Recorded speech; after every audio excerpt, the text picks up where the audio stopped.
Hello friends, આજે આપણે જોઈશું ક્લાસિફિકેશન ઓફ મેન્ટેનન્સ.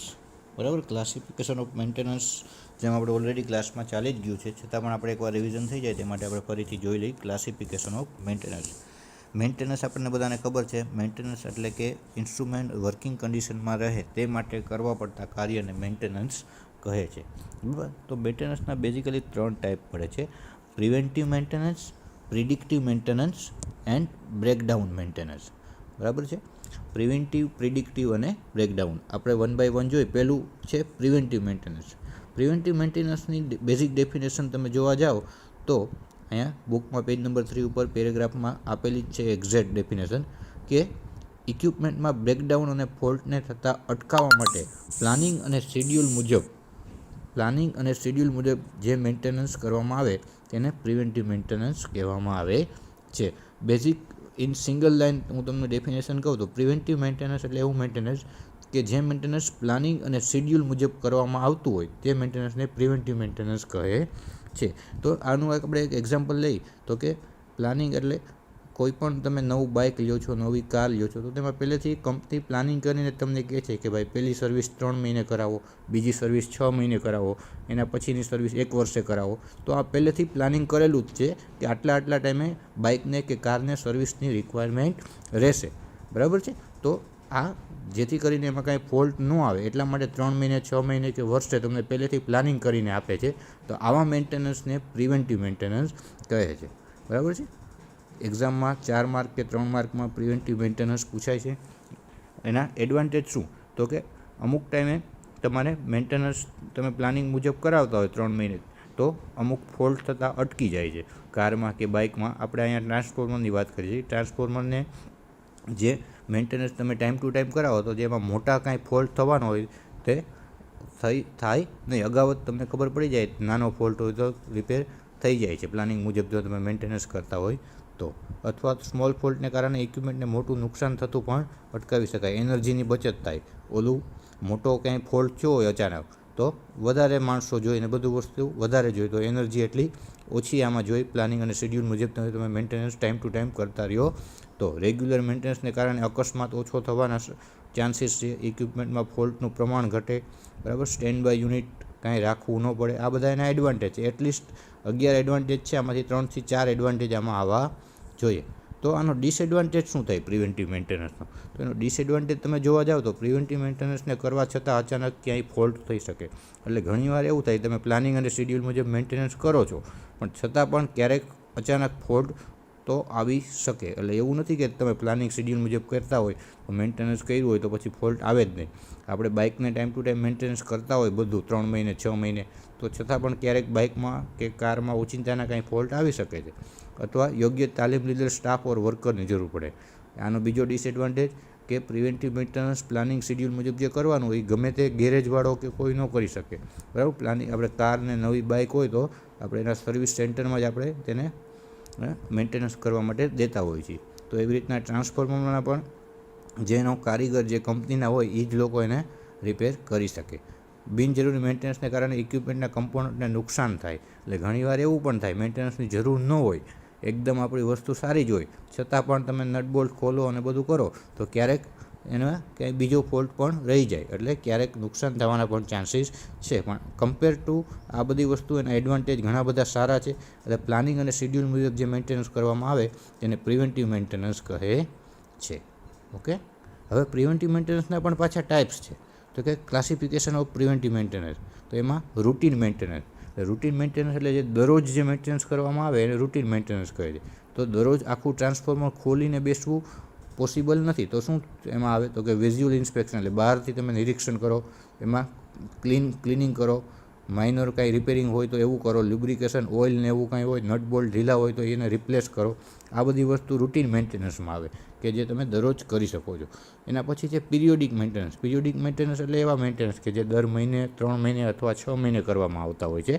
તો એમાં શું આવે તો કે ટેસ્ટિંગ કાંઈ કરવાનું હોય, ટેસ્ટિંગ ઓઇલનું સેમ્પલ લેવાનું હોય, ટેસ્ટિંગ, રેકોર્ડિંગ, રીવાર્નિશિંગ, ડ્રાય કરવાનું હોય, અલાઇનમેન્ટ કરવાનું હોય, ક્યાંય બળી ગયેલા કોઈ કોન્ટેક હોય તો એને બદલાવાના હોય, ઓઇલ બદલાવવું હોય.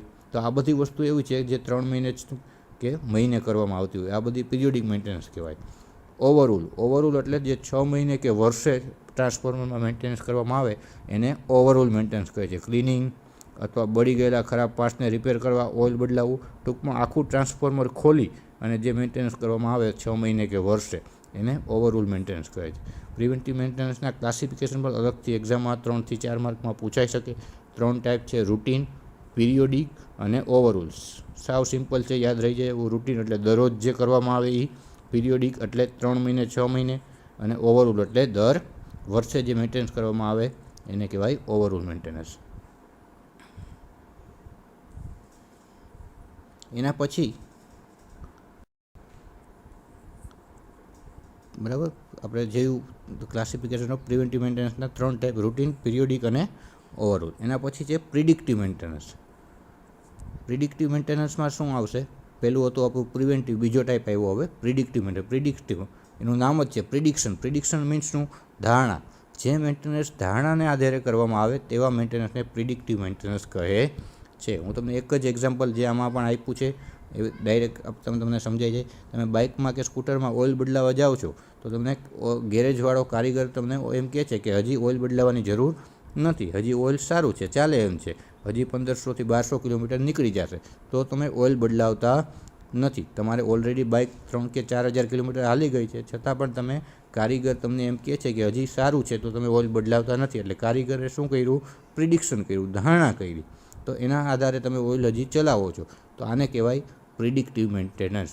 એટલે કે તમે મેન્ટેનન્સ કરાવવા જાઓ છો પણ કોઈ તમને એમ કહે છે કે ના આ વસ્તુ સારી છે, તો તમારે મેન્ટેનન્સ કરાવવાની જરૂર નથી, તો એની ધારણા ઉપર તમે હાલો, તો આ બધા મેન્ટેનન્સને, આવા મેન્ટેનન્સને પ્રિડિક્ટિવ મેન્ટેનન્સ કહે છે. તો આના એડવાન્ટેજ શું આવા મેન્ટેનન્સના, પ્રિડિક્ટિવ મેન્ટેનન્સના? તો કમ્પોનન્ટની ઓપરેશનની લાઈફમાં સુધારો થાય.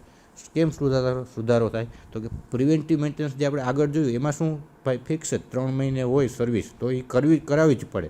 પછી તમારી બાઇક એટલી ચાલી હોય કે ન ચાલી હોય, બરાબર. તો ઘણીવાર કમ્પોનન્ટ એમને આપણે જરૂર ન હોય અને ખોલ બંધ કરીએ તો નુકસાન થાય, જ્યારે આમાં એવું થાય નહીં. પ્રિડિક્ટિવમાં ભાઈ જરૂર હોય તો જ તમારે એ વસ્તુ ખોલવી પડે. ટ્રાન્સફોર્મરની ફોલ્ટ થાય તે પહેલાં યોગ્ય પગલાં લઈ શકાય. પ્રિડિક્ટિવ જો ધારણા કરી હોય કે ભાઈ અત્યારે જરૂર નથી પણ આટલું હાલી જાય પછી તમારે મેન્ટેનન્સ કરાવવું પડશે.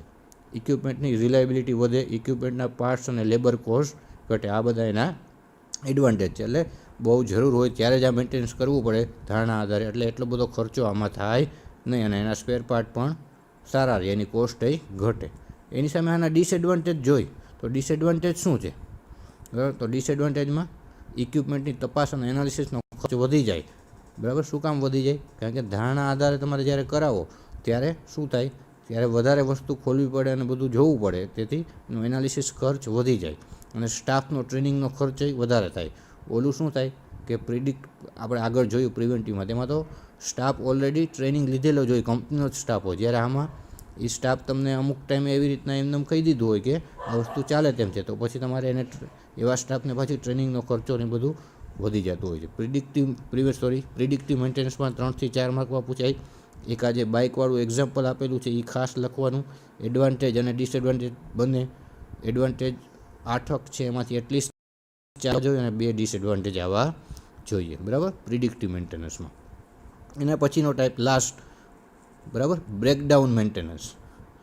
બ્રેકડાઉન મેન્ટેનન્સ છે, બરાબર, એના નામ ઉપરથી તમને આઈડિયા આવવો જોઈએ કે બ્રેકડાઉન મેન્ટેનન્સ. બ્રેકડાઉન એટલે કોઈ પણ વસ્તુ બગડે ત્યારે જે મેન્ટેનન્સ કરવામાં આવે તેને કહેવાય બ્રેકડાઉન મેન્ટેનન્સ.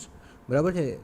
પેજ નંબર 8 ઉપર કે જ્યારે મશીનો ઇક્વિપમેન્ટમાં સંતોષકારક વર્કિંગ કન્ડિશનમાં ન હોય અથવા તો ફોલ્ટ થયેલો હોય ત્યારે જે મેન્ટેનન્સ કરવામાં આવે તેને બ્રેકડાઉન મેન્ટેનન્સ કહે છે. તો બ્રેકડાઉન ક્યારે થવાના ચાન્સીસ છે? તો કે ક્યારેક ઓવરલેટ થઈ ગયો હોય, બહુ ઓવરલોડ થઈ ગયો હોય, બેદરકારી કોઈ વ્યક્તિની હોય તેના લીધે બ્રેકડાઉન થઈ શકે. એક્સિડન્ટ થાય કાંઈ, અથવા સ્પેર પાર્ટ બહુ જૂના થઈ ગયા હોય, ઘસારાને લીધે પણ થાય, અથવા તો ઇન્સ્ટોલેશન કરતી વખતે ક્યાંય ખામી રહી ગઈ હોય ટ્રાન્સફોર્મરમાં.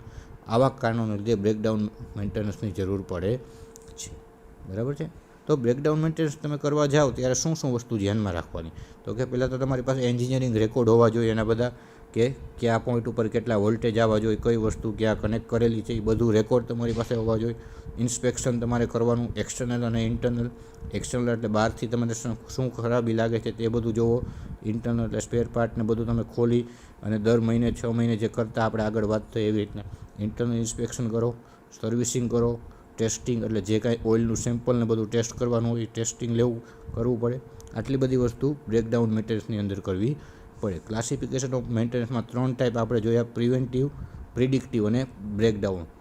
અલગથી પણ 3 પૂછાઈ શકે 3 થી 4 માર્કમાં, અથવા ખાલી તમને ક્લાસિફિકેશન ઓફ મેન્ટેનન્સ 7 માર્કનો જે આપણો ક્વેશ્ચન પૂછાય છે તે તો 3 એક્સપ્લેન તમારે કરવા પડે. બધાના એડવાન્ટેજ ડિસએડવાન્ટેજ આમાં ખાસ આવી જવા જોઈએ. ઓકે.